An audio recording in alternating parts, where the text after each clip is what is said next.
नत्वा जिनेन्द्रं गतसर्वदोषं सर्वज्ञदेवं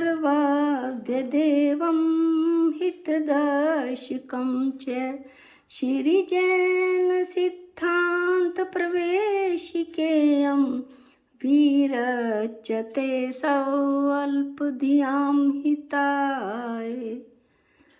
हम सभी पंडित गोपाल दास जी बरैया द्वारा विरचित श्री जैन सिद्धांत प्रवेशिका का अध्ययन कर रहे हैं। पिछले वीडियो में हमने अरहंत, सिद्ध और आचार्य का स्वरूप जाना था। इस वीडियो में हम उपाध्याय, साधु, आचार्य, उपाध्याय और साधु का स्वरूप जानेंगे। आचार्य का स्वरूप पंचाचारों से परिपूर्ण, पंच इंद्रिय रूप हाथी के मद का दलन करने वाले, धीर और गुण गंभीर ऐसे आचार्य होते हैं। आचार्यों के 36 गुण होते हैं। पंचाचारों से परिपूर्ण 5 पंचाचार हैं: दर्शनाचार, ज्ञानाचार, तपाचार, चारित्राचार, वीर्याचार। पंच इंद्रिय, जिन्होंने पंच इंद्रियों को जीत लिया है। पंच इंद्रिय जो कि शरीर रूप में मेरे साथ जुड़ी हुए हैं, उनका ऐसे पंच इंद्रियों के मद का दलन को नष्ट करने वाले ऐसे जो होते हैं वो आचार्य होते हैं। और आचार्यों के 36 गुण हैं। 10 धर्म जो हम 10 लक्षण धर्म में के रूप में जानते हैं। 12 तप, 5 पंचाचार वो अभी बता दिया गया है।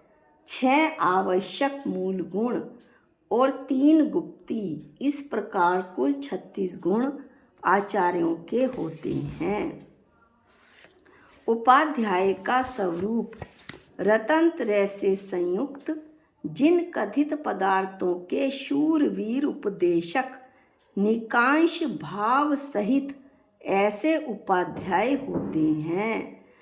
रतनत्रय से संयुक्त, सम्यक दर्शन, सम्यक ज्ञान, सम्यक चारित्र से संयुक्त, जिन कथित पदार्थों के जिनेंद्र भगवान द्वारा बताए गए पदार्थों के शूरवीर निडर उपदेशक, जिन्हें किसी का भय नहीं, निकांश भाव सहित बिना किसी इच्छा के ऐसे उपदेश करने वाले ऐसे उपाध्याय होते हैं।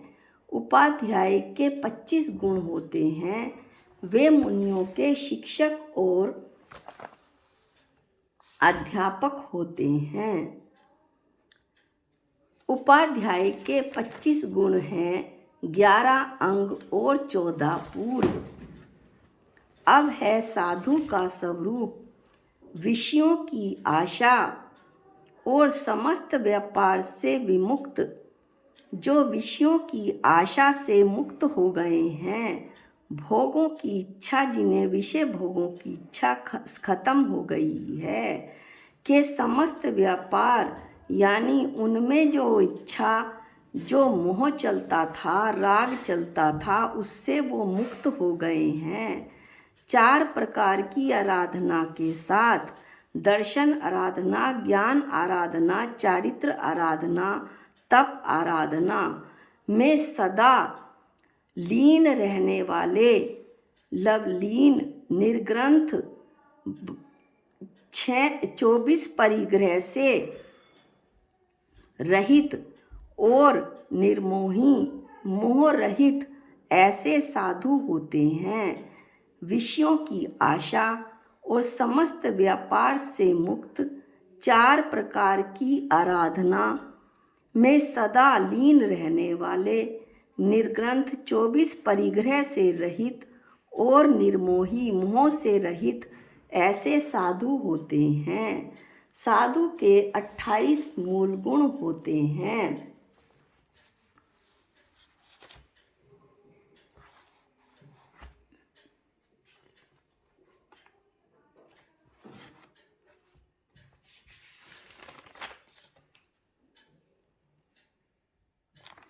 साधु के 28 मूल गुण होते हैं। इस तरह से हमने साधु का स्वरूप देखा और साथ ही आचार्य और उपाध्याय का स्वरूप भी देखा। साधु के स्वरूप का और इसमें 28 गुणों का वर्णन आप 6 ढाला में विस्तार से पढ़ सकते हैं। अब अगला प्रश्न है, धर्म किसे कहते हैं? निज आत्मा की अहिंसा को धर्म कहते हैं। अब हमें इसके लिए ये जानना पड़ेगा कि मैंने अपने निज आत्मा की हिंसा कैसे की। तो जो मेरी आत्मा है उसका स्वभाव कैसा है?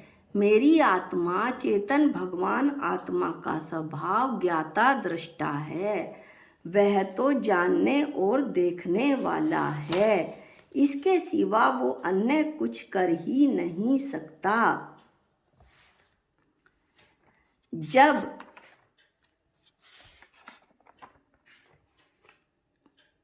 परद्रव्य के संयोग से यानी राग देश मोह के संयोग से मेरी आत्मा रागी देशी मोही हो जाती है या मैं अपनी आत्मा को रागी देशी मोही कर लेता हूँ, अपना जो है भाव देकर, अपना परद्रव्यों में एकत्व और ममत्व देकर, अहंकार और कर्तृत्व देकर, ये मैं घर हूँ और ये मेरा घर है, मैं पुत्र हूँ और ये मेरा पुत्र है, पूरे विश्व को मैं और मेरा करता हूँ, तो मैं अपनी निज आत्मा की हिंसा करता हूँ।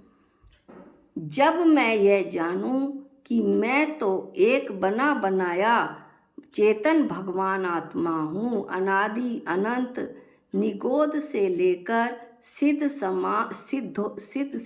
समान सिद्धालय तक ऐसा ही बना बनाया अभी मेरे अंदर ऐसे स्वभाव वाला चेतन भगवान आत्मा मौजूद है। लेकिन मैं संसारी जीव व्यवहार से द्रव्य क्रम, नो कर्म और भाव कर्मों से संयुक्त होता हुआ अपना संसार बढ़ाता हूँ और 84 लाख योनियों और 4 गति में भ्रमण करता हूँ। इस प्रकार मैं अपनी आत्मा की हिंसा करता हूँ।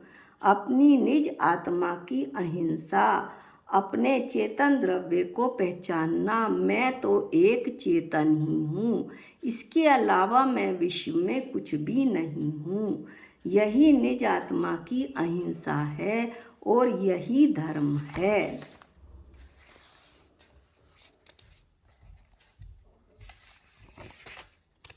अब अगला प्रश्न है, 7 तत्वों की यथार्थ श्रद्धा में देव गुरु धर्म की श्रद्धा कैसे आ जाती है?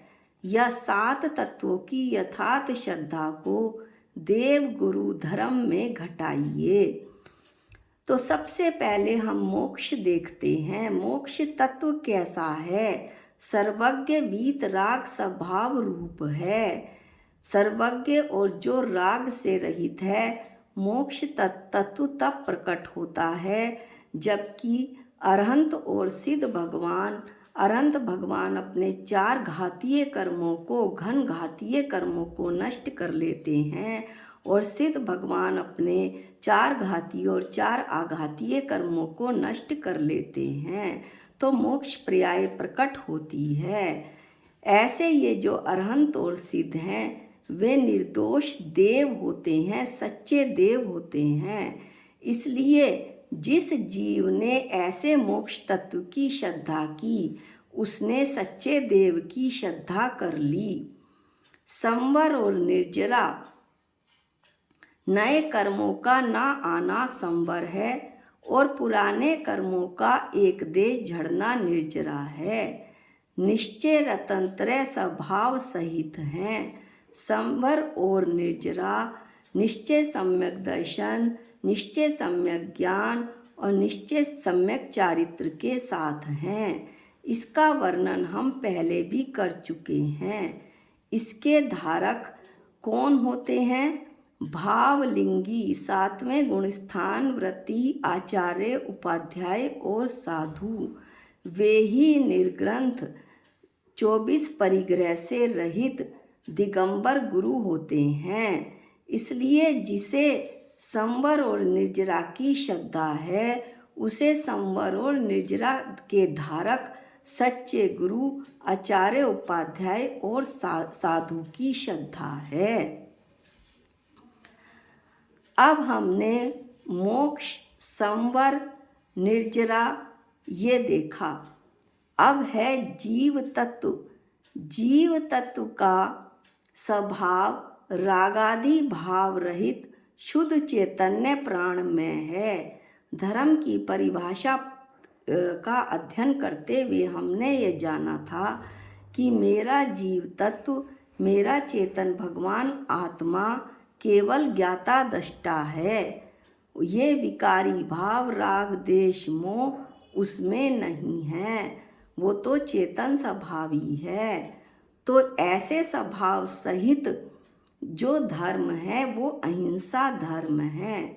इसलिए जिसे शुद्ध जीव की श्रद्धा है, यानी कि चेतन भगवान आत्मा की, ज्ञाता दृष्टा भगवान आत्मा की श्रद्धा है, उसे अपने अहिंसा रूप धर्म की श्रद्धा है। इस तरह से हमने 7 तत्वों की यथार्थ श्रद्धा में देव गुरु धर्म की श्रद्धा कैसे आ जाती है, इस बात को जाना। अगले वीडियो में हम विभक्ति का वर्णन करेंगे, विभक्तियों का अध्ययन करेंगे। आज के वीडियो में इतना ही। जा वाणी के ज्ञान से सूझे लोकालोक, जो वाणी मस्तक नमो सदा देत हूँ धोख। हे जिन वाणी भारती तो है जपूं दिन रैन, जो तेरी शरणागते वो पावे सुख चैन। सबको जय जिनेंद्र।